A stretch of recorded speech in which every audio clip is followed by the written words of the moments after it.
Étude de la translation. Pour étudier une translation, il faut donner 3 informations. Dans un premier temps, la direction.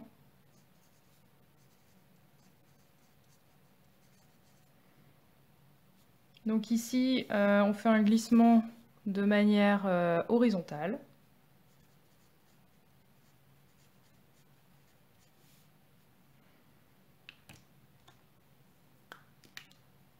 Avec un E, c'est quand même mieux.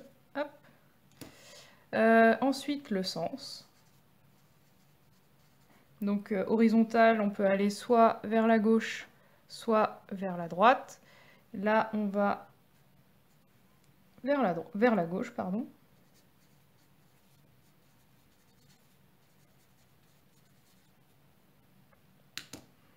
Et enfin, la longueur.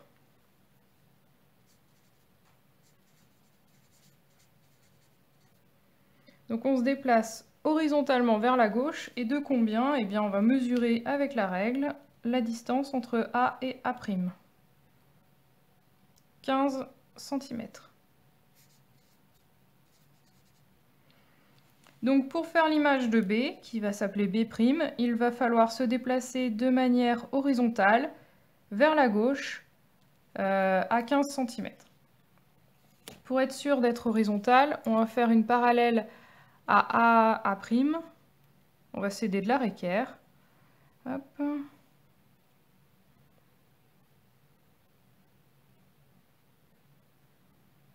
Donc je vous rappelle pour la réquerre, hein, là, sur A', on prend 2 repères ici et ici, on se met en B. On va faire une demi-droite qui démarre de B, qui est parallèle à A'. Et sur cette demi-droite, il n'y a plus qu'à mesurer 15, vers la gauche. Alors je vois que je suis obligée de la prolonger un petit peu. Hop. Et là j'ai B'.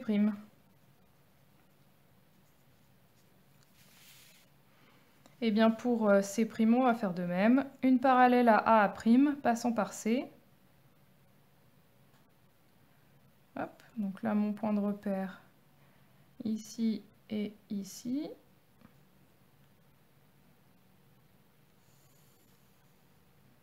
Et sur ma demi-droite, je vais mesurer 15.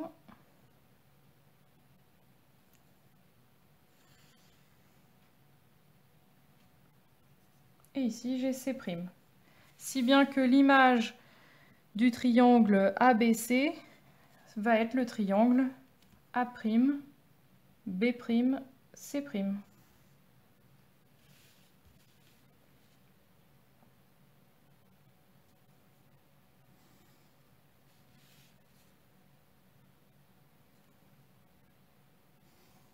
Une translation, c'est juste un glissement de la figure. On ne modifie pas les dimensions, on ne modifie pas non plus la forme de la figure. Donc, comme ici j'ai un angle droit en A, j'aurai forcément un angle droit en A'. Donc je le code. Ici, AB et AC sont égaux, A'B' et A'C' vont être aussi égaux et vont être de la même mesure. Donc j'utilise le même codage pour la figure image.